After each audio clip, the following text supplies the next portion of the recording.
Pada abad pertama ada dua kelompok, abad pertama kedua. Dua kelompok yang mencoba menolak fakta kebangkitan ini.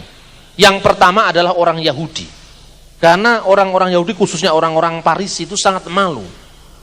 Dia sudah mengadili sedemikian rupa, ternyata Yesus bangkit pada hari ketiga.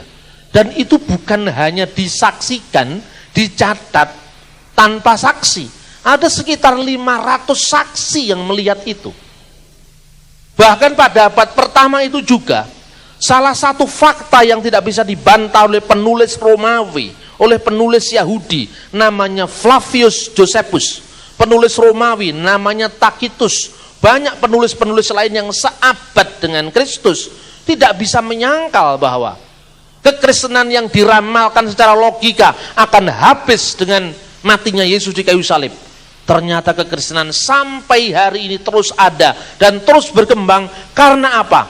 Karena murid-muridnya itu percaya. Bahkan mereka mendapat spirit baru yang luar biasa, kata Josephus. Mereka percaya pada hari ketiga bangkit dari antara orang mati, seperti yang dikatakan dalam kitab Taurat dan Nabi-Nabi. Ini yang nulis begini, ini orang Yahudi yang tidak percaya. Orang Yahudi yang tidak percaya dengan Kristus, dia nulis, menurut laporan, orang-orang Kristen itu percaya bahwa semangat mereka yang begitu besar, yang tidak mungkin kita bisa halau kira-kira seperti itu, karena mereka meyakini Kristus itu sudah bangkit di antara orang mati dan menampakkan kepada banyak orang, berpuluh-puluh orang. Itu dicatat oleh orang Yahudi. Begitu juga Tacitus, sejarawan Romawi. Nah, ini fakta. Kemudian imam-imam Yahudi itu bikin cerita. Katanya murid-murid Yesus mencuri mayat Yesus. Lalu bikin cerita bahwa Yesus sudah bangkit di antara orang mati. Padahal itu sebenarnya murid-murid mencuri mayatnya Yesus. Nah, sekarang ini ada juga seorang, ini bahkan pernah sekolah teologi ini, bikin cerita, itu namanya James Tabor, judulnya The Jesus Dynasty. Pendeta loh itu di barat itu. Makanya kok jangan nurun pendeta barat. Ya begini, ini kebanyakan begini. Dia bikin cerita katanya, kebangkitan itu bukan fakta, tetapi itu fakta iman, bukan fakta sejarah. Jadi Yesus iman itu dibedakan dengan Yesus sejarah. Di Indonesia penganutnya sudah mulai ada. Namanya pendeta Yohanes Rahmat. Yang kemarin saya kritik itu, yang nulis buku kekristenan perdana Yahudi itu. Ini pendeta tidak percaya bahwa Yesus itu bangkit di antara orang mati. Saya katakan pada teman-teman dari forum-forum diskusi saya, yang namanya ilmu empiris ini sudah selesai akhir abad 20. Ilmu empiris itu ilmu apa? Ilmu pengetahuan yang tidak pernah mengakui ada fakta di balik yang secara indrawi dilihat. Lah ini dalam ilmu hukum sudah ditinggalkan, dalam ilmu sosial sudah ditinggalkan. Ternyata sekarang mereka memiliki satu keyakinan bahwa ada fakta di balik fakta. Sekarang ini sudah mulai begitu. Lah kok ini masih kembali lagi ke abad lalu? Katanya sejauh tidak bisa dilihat dengan mata, itu tidak ada. Lah demit itu ada kok. Coba, bagaimana kita mau dengan demit mau dilihat dengan mikroskop? Tuyul mau dilihat dengan mikroskop, ya enggak bisa. Tapi kalau enggak percaya, datang aja sana ke tempat-tempat orang mencari tuyul, itu kan bisa ada. Lah, akhirnya fakta-fakta ini menyingkapkan setiap orang untuk percaya dengan hal-hal yang gaib. Tetapi kegaiban kebangkitan Yesus tidak hanya didukung oleh fakta-fakta seperti itu, tapi didukung oleh fakta-fakta historis yang jauh lebih kuat. Nah, ini yang pertama, saudara-saudara. Josephus dengan jelas mengatakan itu. Kemudian ada kelompok kedua yang namanya kelompok Gnostik. Kelompok Gnostik itu percaya Yesus itu bukan manusia penuh, dia hanya manusia semu. Nah, karena manusia semu, maka Yesus tidak mungkin bisa disalib. Yang disalib itu hanya bayangan Yesus. Lalu pada abad keempat mulai beredar cerita, karena Yesus itu roh, maka Yesus itu tidak pernah menjadi manusia sungguhan. Dia hanya pura-pura jadi manusia untuk menipu setan katanya. Ini kelompok Gnostik yang namanya kelompok Docetisme. berasal dari kata dokein, tampaknya mati tapi tidak mati. Nah, lalu dia mencatut namanya Rasul Yohanes dalam buku yang berjudul Kitab Apokrifa, kitab yang tertolak ini abad keempat. Namanya adalah Kisah Rasul Yohanes. Pada saat Yesus itu disalib katanya, maka Yesus sejati sebenarnya tidak ada di tempat penyaliban itu. Dia berdiri di atas bukit Zaitun. Sementara bayangan Yesus itu dicambuki dengan orang Yahudi, dimahkotai duri, diminimi cuka dan empedu. Yesus yang sejati bersama dengan Yohanes menontonnya dari jauh. Terus kemudian dia berkata pada Yohanes, Yohanes, kamu lihat, mereka merasa mencambuk aku, mereka merasa memahkotai aku dengan duri, mereka merasa memberi aku minum cuka dan empedu. Sesungguhnya lihatlah, itu hanya bayangan yang mereka serang. Aku ada di sini, John Travolta, bukan John the Apostle. Aku ada di sini. Kemudian Yohanes, itu Yohanes palsu itu, pseudo John. Kemudian memegang tangan Yesus. Katanya kayak kapas. Dia ini ada tapi tidak ada. Begitu dilihat kakinya, wah, orang ngambah lemah. Itu kisah-kisah seperti ini yang kemudian dijadikan bumbu-bumbu untuk membuat Da Vinci Code, Injil Maria Magdalena. Itu yang orang-orang barat yang kurang 1 on kebanyakan tuh bikin-bikin film di Hollywood itu. Coba, tidak bisa lagi membedakan antara fakta dan dongeng. Karena kata dekoin tampaknya ini kemudian merembet menjadi cerita dari mulut ke mulut yang kemudian sampai ke Jazirah Arab. Maka kemudian dalam Islam sendiri, dalam Al-Quran tidak tegas bagaimana kehidupan Yesus di akhirnya. Itu tidak tegas. Karena Al-Quran itu mengakui fakta bahwa ada kematian Yesus. Tapi kematiannya kapan itu nggak diceritakan. Dalam surah Ali Imran ayat 55, Idzqallahu ya Isa inni mutawafika wa rafi'uka ilayya. Begitu ayatnya. Sesungguhnya berfirmanlah Allah, wahai Isa, sesungguhnya aku telah mau wafatkan engkau. Kapan wafatnya enggak diterangkan. Dan telah mengangkat engkau kembali kepadaku. Kapan kembalinya, kapan diangkatnya juga tidak dijelaskan. Nah, karena itu kemudian ada satu ayat lagi yang lain dalam surat An-Nisa ayat 57 dikatakan begini. Wa ma khataluhu wa ma salabuhu walakin subiha lahum. Sesungguhnya mereka tidak menyalibnya, tidak membunuhnya dan tidak pula menyalibnya, tetapi yang disamarkan, yang ditampakkan bagi mereka. Apa mungkin kata ditampakkan itu pengaruh dari dokein tadi, tampaknya mati tapi tidak mati. Tetapi konteksnya Al-Quran ini membela Nabi Isa dari apa? Dari orang-orang Yahudi yang membencinya. Jadi orang-orang Yahudi telah berkata, kami telah membunuh Isa putra Maryam. Padahal dia tidak membunuhnya, tidak menyalibkan, melainkan yang ditampakkan bagi mereka. Ini pun tidak bisa dijadikan alasan untuk menolak fakta penyaliban Yesus, karena dalam Islam ada berbagai macam tafsir. Pertama, Islam sendiri tidak sepakat Yesus itu nantinya bagaimana, tidak jelas. Lah ketimbang kita nuruti tafsir, dan itu kan muncul abad ke-7, 700 tahun setelah peristiwa, ya baca sejarah saja. Saya bilang begini, sudahlah, tidak usah kita ngomong wahyu-wahyuan. Wahyu itu kan si Hombing, Suhendro. Wahyu itu kan bagi yang percaya. So nggak percaya duduk wahyu. Wahyu Suhendro, wahyu Suhelmi, wahyu si Hombing itu yang tidak percaya. Wahyu itu bagi yang percaya. Nah sekarang Yesus itu sejarah apa bukan? Sejarah Pak, ya sudah. Jangan baca Quran dan saya juga nggak baca Alkitab. Sudah adil kan? Kalau saya baca Alkitab ya mesti aja orang Kristen percaya Alkitab. Kalau Anda baca Quran, ya mesti aja Islam percaya Quran. Sekarang gue rausah mau maca Quran, aku rasa mau maca Alkitab. Digulei sejarahnya. Yesus mati disalib apa tidak? Oh ya enggak bisa Pak. Itu kan sudah dikoreksi dengan firman loh. Masuk Gusti Allah kok sewenang-wenang. Tidak bisa begitu, ini penafsiran. Quran sendiri belum tentu ngomong seperti itu. Pikirannya apa? Karena tidak jelasnya itu kemudian muncul beberapa kelompok, salah satunya yang namanya Ahmadiyah. Jadi Ahmadiyah itu percaya Yesus disalibkan. Makanya kemudian FPI marah-marah, kelompok Majelis Mujahidin marah-marah. Terus kemudian parung masjidnya di Parung itu dibakar, yang di mana Sumbawa juga diusir dari kampung halamannya. Tapi sebetulnya Ahmadiyah ini parah juga.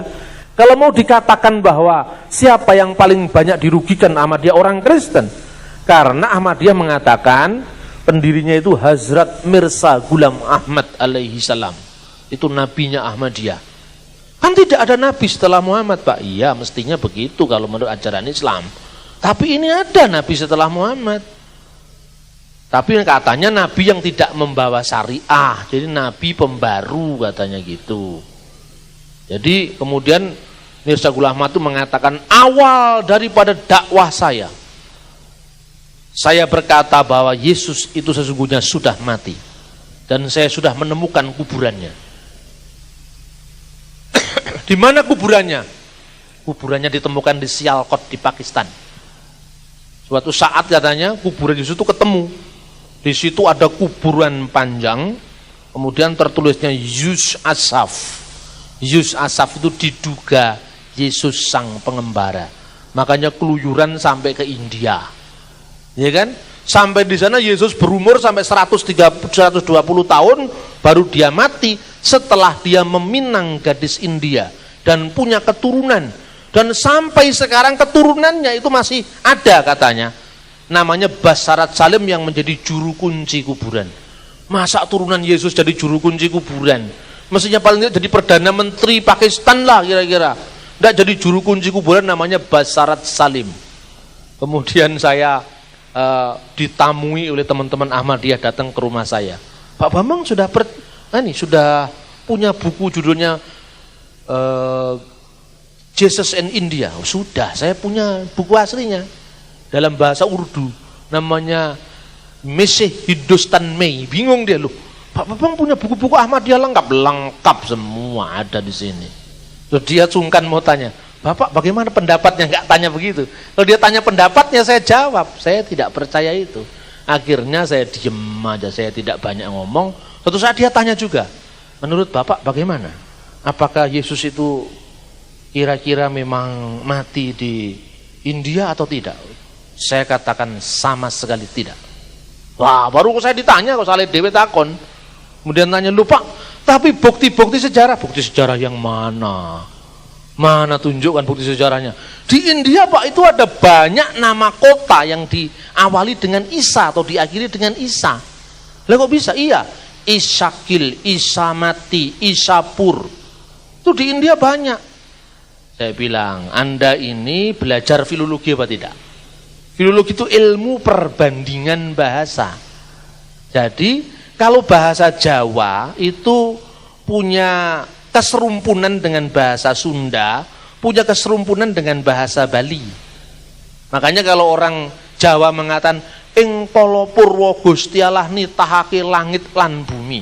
Orang Bali masih mirip-mirip. Duking kala purwa ide sang yang widiwasa ngwentenang akase mewah pertiwi. Nah, mirip kan itu Kejadian 1 ayat 1. Karena memang satu akar kata. Tapi kalau bahasa Jawa ditafsir menurut bahasa Arab serumpun pun tidak. Itu tidak masuk akal, saya bilang. Loh, jadi Isa itu siapa? Isa itu dalam bahasa Sanskerta bukan Isa, tapi Isya. Pakai shin, Isya. Itu dari kata iswara, isyawara. Iswara itu gelarnya Dewa Siwa. Jadi tidak ada kaitannya dengan Nabi Isa alaihi salam, tidak ada itu.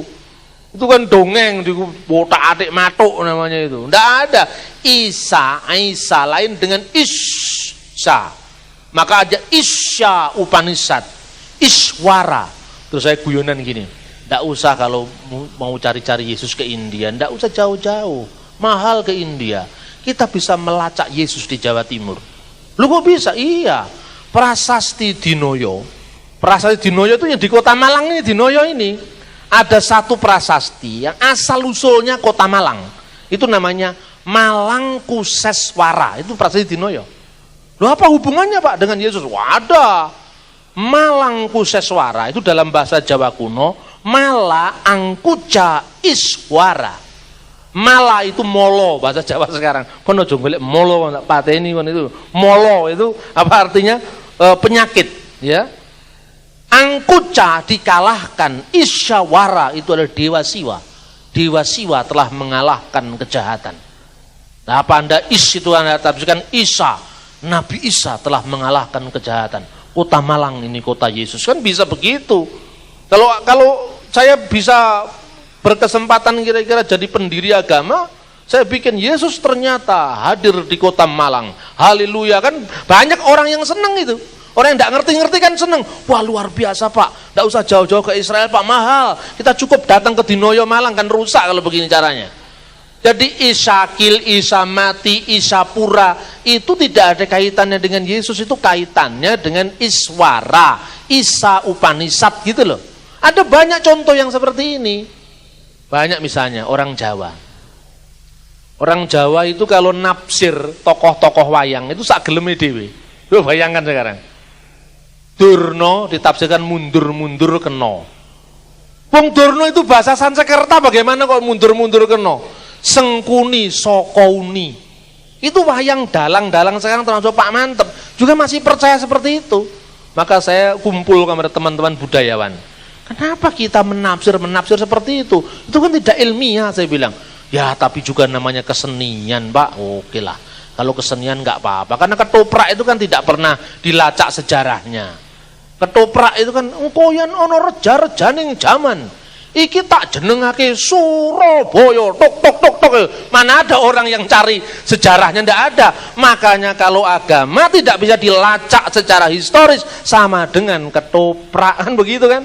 Coba siapa yang ngelacak ketoprak sekarang? Suro lan boyo, engko yen ana reja-rejaning jaman. Kutha iki tak jenengake Surabaya, tok. Enggak ada orang yang tanya sejarah kan? Makanya beragama, beriman itu jangan lepas dari fakta sejarah. Yesus itu fakta. Makanya saya menentang Yohanes Rahmat. Tidak ada itu Yesus iman, Yesus sejarah. Iman kepada Yesus, Jesus of faith, didasarkan atas historical Jesus. Tidak ada Yesus sejarah, Yesus iman. Yesus sejarah adalah Yesus iman. Yesus iman adalah Yesus sejarah.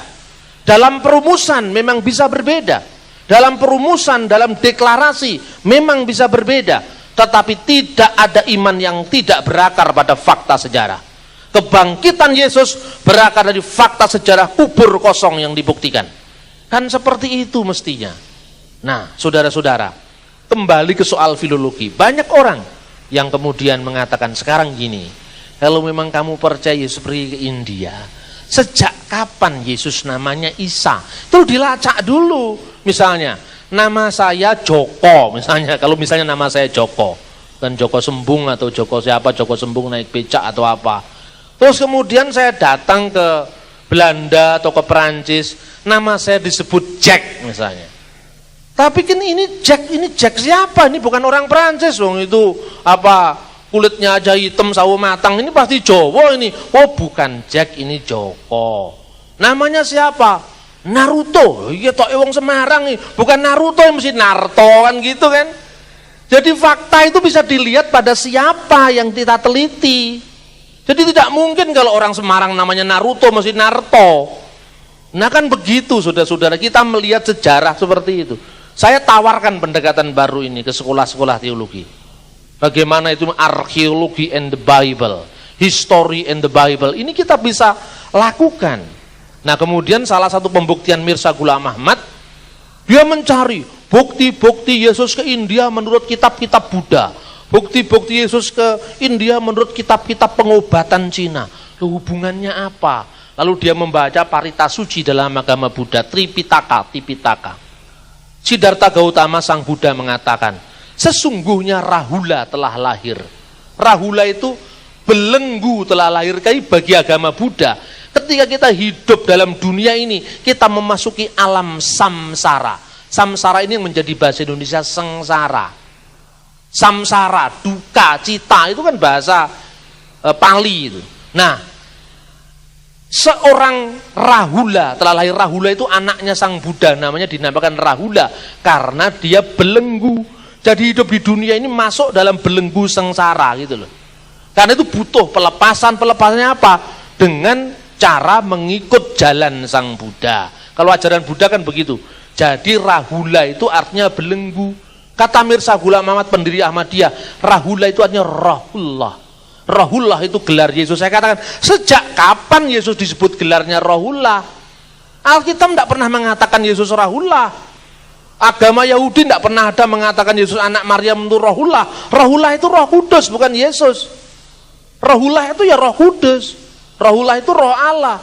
Roh Allah itu memperkuat ketika sang manusia Kristus di dunia diperkuat dengan Roh Kudus. Roh Tuhan telah ada padaku. Kepadaku telah diurapi untuk memberitakan kabar baik kepada orang miskin. Roh Tuhan ada padaku. Bukan Yesus itu Roh Allah. Jadi gara-gara banyak seorang Islam yang jadi Kristen, keyakinan ini dibawa ke Kristen, kemudian gawe lagu Isa Rohullah, itu keliru. Isa kalimatullah, bukan Rohullah. Firman Allah menjadi manusia, dalam kemanusiaannya itu Roh Tuhan ada padaku. Jadi Rohullah itu gelarnya Yesus dalam tradisi Islam. Tetapi bukan faktanya seperti itu. Tapi kalau kalimatullah itu memang ada pada sejak awalnya. Itu dipilah-pilah dulu. Nah, sejak kapan Yesus disebut Isa? Nah, ini perlunya kita memahami yang namanya budaya, bahasa, perbandingan bahasa itu perlu. Karena abad pertama Yesus namanya waktu itu ya, bahasa yang dipakai zaman Yesus itu ada 3 minimal atau 4 maksimal. 3 itu adalah bahasa Ibrani, bahasa Aram, bahasa Yunani. 4 itu bahasa Latin. Makanya di kayu salib itu dituliskan Yesus Nazaret Raja orang Yahudi, INRI itu versi Latin. Yesus Nazaret Rex Judaeum, makanya INRI. Karena salibnya orang Indonesia itu ikut Katolik semua, bahasanya Latin INRI. Tetapi kalau di Yunani sana namanya INBI, Yesus Nazarenus Basilius Israel. Kalau di Israel sana namanya Jerusalem Cross, biasanya ditulis dalam bahasa Ibrani Yeshua Hanosrim Melek Yehudim. Jadi menunjukkan banyaknya bahasa di sekeliling Alkitab ini, menunjukkan bahwa Yesus berkarya di Galilea, wilayah bangsa-bangsa. Dan waktu itu bahasa Arab belum populer untuk menyebut nama Yesus. Bahasa yang populer bahasa Latin Yesus Kristus, bahasa Yunani Yesus Kristos, bahasa Aram Yeshua Mesiha, bahasa Ibrani Yeshua Hamasiah. Yeshua Hamasiah, Yesus Mesiha, bahasa Aram Yesus Kristus, bahasa Latin. Tidak pernah ada orang zamannya Yesus menyebut Isa, tidak pernah. Sejak kapan? Loh, itu bisa dilacak. Prasasti pertama tentang Isa itu muncul temuan di sebuah biara kira-kira beberapa tahun sebelum kelahiran Muhammad. Biara di Asia Tenggara, di Syria Tenggara, namanya Biara Isania. The follower of Isa, pengikut Isa.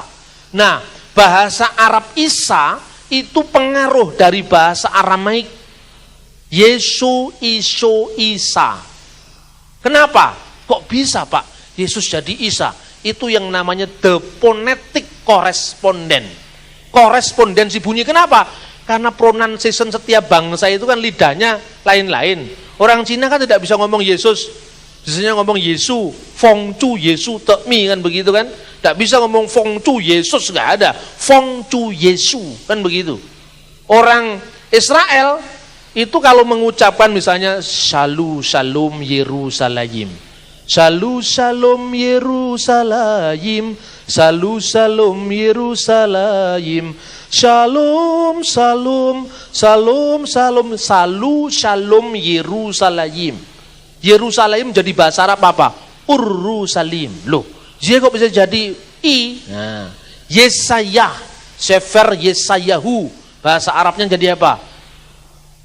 Sifru Isaya, Yeremia, Irmia. Jadi seperti Z menjadi I, maka O panjang, Shalom menjadi salam. Assalamu alaikum, assalamualaikum. Shalom alaikum, shalom, salam. Betul? O panjang jadi A panjang, shalom, salam. Maka Iso, Isa. Yerusalem, Urusalim. Iso, Isa. Yordan, Urdun. Itu korespondensi bunyi. Nggak usah ditanya, yang bener mana kabeh bener wong itu, karena memang ilat ora iso ngomong sing liyane kok. Nggak usah dibahas yang begitu, itu namanya korespondensi bunyi. Misalnya orang Jawa kan sulit ngomong huruf ain, huruf sengau. Abu Bakar, Umar, Utsman, Ali. Orang Jawa Abu Bakar, Umar, Utsman, Ali. Gitu? Orang Sunda tidak bisa ngomong huruf F, Fa, Arifin, Arifin. Orang Batak tidak bisa ngomong huruf K tegas di tengah. Maksud saya, tapi maksud saya tidak begitu. Maksud saya kan, itu yang namanya pronunciation yang terbatas. Makanya korespondensi bunyi itu muncul karena keterbatasan pelafatan masing-masing bangsa. Kan begitu. Nah sejarahnya bisa dilacak sejak saat itu. Kapan Yesus disebut Isa, kan begitu. Nah, jadi tidak bisa asal comot saja di sini ada Isa Pura, Isa Kil, Isa Mati, lalu dikatakan, oh Isa pernah ke India. Tidak bisa begitu. Nah, ini banyak sekali hal seperti ini. Menurut versi Ahmadiyah, Yesus itu tidak sampai mati di kayu salib, tetapi hanya pingsan. Kemudian diselamatkan Nikodemus, diobati dengan balsem, namanya balsem Isa. Markam I Isa. Nah, balsem ini yang menyembuhkan Yesus, itu balsemnya Nikodemus. Sampai hari ini masih ada balsem yang namanya balsem Isa. Secara turun-temurun dijadikan pengobatan di India. Terus ada bedak Gayatri. Gayatri itu kan nama Raja Majapahit, Ratu Majapahit. Apa Anda harus berpikir, inilah bedak Gayatri, asalnya dari Mojopahit. Itu kan orang bukan sejarawan, ketoprak itu kan begitu. Ya kan, di otak atik matuk, ini sering terjadi yang seperti ini. Nah, karena itu saya katakan betapa pentingnya hidup ini beriman tetapi juga berpikir, beriman dengan cerdas. Itu visi saya, diilhami oleh kata-kata Rasul Paulus, aku tidak gila Agripa, aku menyampaikan kebenaran dengan pikiran sehat. Karena ini yang dipertentangkan orang, hanya Rahulah dengan Rahula. Tidak ada hubungannya Isa dengan Iswara. Tidak ada hubungannya Mesiah dengan Mesihu dalam bahasa Cina. Kok bisa diotak-atik seperti itu? Ngono kok ya nek sing percaya heran saya. Tapi ya biarkanlah lalang itu tumbuh bersama gandum sampai waktu menuai. Ya kalau saya sadar saja nggak apa-apalah, memang caranya begitu. Tapi artinya kita harus terus-menerus memberikan pencerahan, terus-menerus memberikan penjelasan bahwa tidak seperti itu yang dimaksud. Jadi sekali lagi saya memberikan contoh. Bagaimana kita mengangkat dengan pelacaan sejarah. Filologi itu bisa kalau itu bahasanya serumpun. Misalnya, beberapa waktu lalu saya datang ke Thailand. Waktu saya tinggal di hotel, ya, saya nunggu dijemput gitu.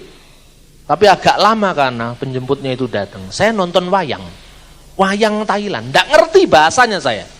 Tapi waktu mulai jejeran, itu kok suluknya itu pakai bahasa Jawa kuno. Ini jelas bahasa Jawa kuno.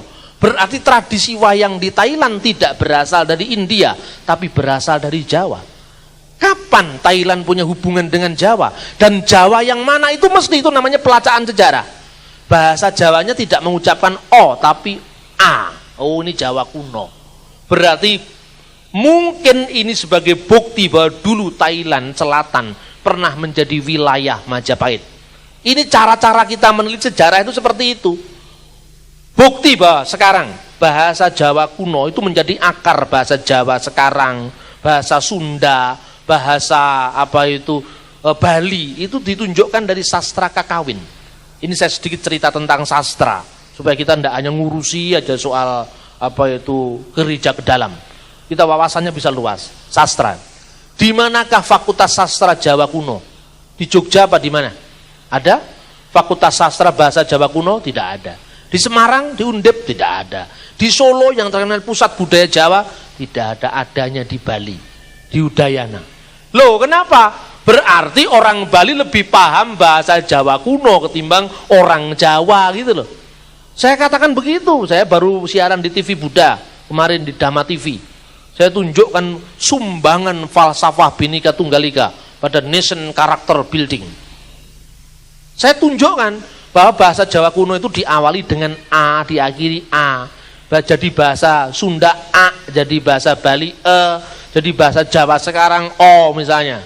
Roinika datu winus wara Buddha wiswa mangkang jinat walawan siwa tatwa tunggal Bhinneka Tunggal Ika tanhana dharma mangrua. Itu bahasa Jawa kuno. Kalau orang Bali, Bhinneka Tunggal Ika tanhana dharma mangrua gitu. Tapi orang Jawa sekarang tidak ada yang ngerti kan? Tidak ada yang ngerti. Nah, sekarang bagaimana melacak? Lewat nyanyian, lewat puisi, lewat sastra. Orang Indonesia itu memang manusia kreatif. Saking kreatifnya sampai lupa pada akar sejarah. Ini persis orang Kristen, sangat kreatif. Bagaimana merancang musik, merancang pujian, tapi kadang-kadang lupa pada akar. Bahayanya lupa pada akar, kita akan mudah diimitasikan orang, akan mudah dipalsukan orang. Saya berikan contoh. Ketika orang Kristen lupa pada akarnya, budaya dan bahasa Ibrani, muncul saksi Yehova. Anak sulung diartikan anak pertama. Padahal dalam Alkitab sulung artinya tidak hanya itu. Maka Yesus yang sulung dari segala ciptaan dipikir bagian dari ciptaan. Ini karena kita lupa akar. Banyak hal yang dia memberikan contoh. Maka di sini kritik sastra itu sangat penting. Nah, ini mau saya perkenalkan metode-metode baru ini dalam konteks pembelajaran kitab suci. Bahkan ketika saya mengatakan pembelajaran itu saya berikan contoh sastra-sastra timur misalnya. Kalau Anda melihat, mencermati, Durna itu orang mana sih sebetulnya? India itu. Durna itu tidak ada kaitannya. Lu kok bisa di Jawa kemudian ngomongnya lole lempret gantil buntute monyor-monyor. Sing ngarang sopo coba. Orang India tidak ngerti. Coba Anda bandingkan nonton film India, Bima, Krishna, itu dengan nonton film wayang wong, wayang Jawa. Krishna ngomongnya begini, Arjuna ngomongnya begini, Werkudara ngomongnya begini. Begitu orang lihat aslinya langsung bingung. Oh, Werkudara masak begini, Bima masak begini. Yang melestarikan nama-nama India itu kan penyanyi dangdut Arjun gitu, karena nurun film India. Arjuna itu Arjun kalau di India sana. Yudhistira, Yudhisthir. Ini coro-coro cara-cara namanya transmisi teks. Transmisi teks itu tidak hanya berlaku pada kitab suci, tapi berlaku pada budaya. Nah, maka ketika transmisi teks itu disampaikan misalnya, aslinya Yesus berbahasa Aram. Sehari-hari berbahasa Aram kan? Ketika bahasa Aram itu diucapkan Yesus pada saat-saat yang paling genting dalam hidupnya, dia mengatakan Eli, Eli, lama sabaktani. Ketika Injil ditulis dalam bahasa internasional saat itu, bahasa Yunani, pembacanya tidak tahu artinya.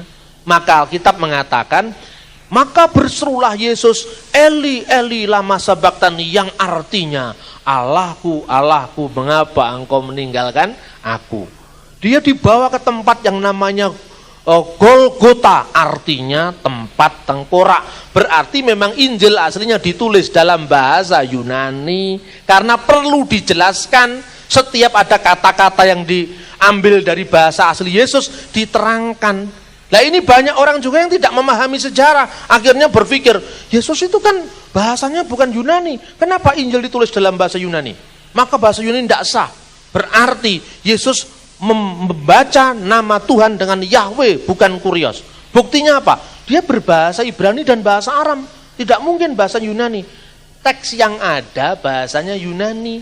Dan ketika bahasa Aram atau Ibrani dikutip dalam sabda Yesus, diterangkan. Berarti artinya aslinya memang ditulis dalam bahasa Yunani. Dalam bahasa Yunani itu nama Yesus, nama Yahweh diterjemahkan. Loh, terus pangkatmu apa kok ora oleh diterjemahkan? Saya ngomongnya enak-enak saja. Kenapa saya bisa menyimpulkan? Saya pikir ini rasional karena saya suka pada sastra, karena saya suka pada sejarah, karena saya suka pada budaya. Dan ini memperkuat pemahaman saya tentang Alkitab. Saya bisa dengan mudah menerapkan metode ilmu sejarah ini pada kitab suci. Kan begitu misalnya. Gambaran bahasa asli diterjemahkan. Karena pembacanya tidak tahu bahasa asli, misalnya gini. Suluk wayang Jawa, suluk wayang Sunda, suluk wayang Bali itu sama, bahasanya Jawa kuno. Karena bahkan suluk wayang Thailand bahasanya Jawa kuno. Tapi karena pendengarnya tidak lagi tahu bahasa Jawa kuno, diterjemahkan dalam bahasa Thailand, bahasa Sunda, bahasa Jawa Baru, bahasa Bali. Coba, contohnya begini. Syuhrep doto pitono hanenggih negeri pundito ingkang kaiko adi doso purwo. Dalang juga bisa saya. Adi minulyo purwo wiwitan doso 10. Nadyanto kathah titaing jawata kang kasongane akoso kasonggo pratiwi kapit samudra lan kathah kang anggono raras nanging tan wonten negari kang kadi negari Dwarawati negari Dwaraka. Nah, ini bahasa Jawa Baru. Yang ini bahasa Jawa Adi Dasa Purwa itu kemudian terjemah Adi artinya mulia, Purwa artinya permulaan, Dasa artinya 10 itu karena apa? Orang yang mendengarkan sudah tidak mengerti kata dasa, maka doso 10, purwo wiwitan karena tidak ngerti lagi. Begitu juga ketika Eli Eli lama sabaktani yang artinya Allahku Allahku mengapa engkau meninggalkan aku? Karena pembacanya Injil memang orang Yunani. Jadi tidak usahlah kita menggugat lagi kitab yang sudah ada. Yang sudah diterima saja ini, nggak usah bikin yang aneh-aneh. Kalau lebih pinter boleh bikin yang aneh-aneh, nggak lebih pinter bikin aneh-aneh. Kan begitu. Makanya saya selalu ngomong, kalau di forum-forum yang model-model yang aneh-aneh itu datang. Siapa yang datang? Pak Bambang Nursena. Nggak datang mereka. Kenapa? Wong itu ngomong orang sopan nih, nggak malu kita. Saya katanya kalau ngomong tidak sopan katanya. Lah memang benar. Kalau sampean lebih pintar menafsir kitab, bahasa asli lebih paham, sejarah lebih paham, silahkan gugat terjemahan Alkitab. Sampai nggak lebih pinter kok menggugat lembaga Alkitab. Ini hasil penerjemahan puluhan profesor doktor di bidang filologi, di bidang bahasa. Kita ini tinggal pakai saja kok nggak bersyukur. Silahkan kita berpikir, silahkan kita meneliti. Tetapi jangan rumongso biso. Nanging bisa rumangsa lek ora luwih pinter aja keminter, lek ora luwih pinter aja kemlinti kumawani kurang hati-hati. Akibatnya apa? Kekristenan akan terpecah-pecah. Kita tidak mengagendakan misi yang semestinya besar kita capai.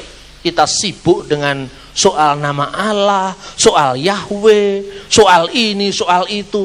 Kapan kita mau start sekarang? Pekerjaan ini semakin sulit, tapi kita semakin terpecah-pecah. Bertobat dari mental perpecahan, bertobat dari mental kebodohan, bertobat dari mental sektarian. Kita bersatu padu membawa panji Injil Kerajaan Allah agar Indonesia bagi kemuliaan Tuhan Yesus Kristus.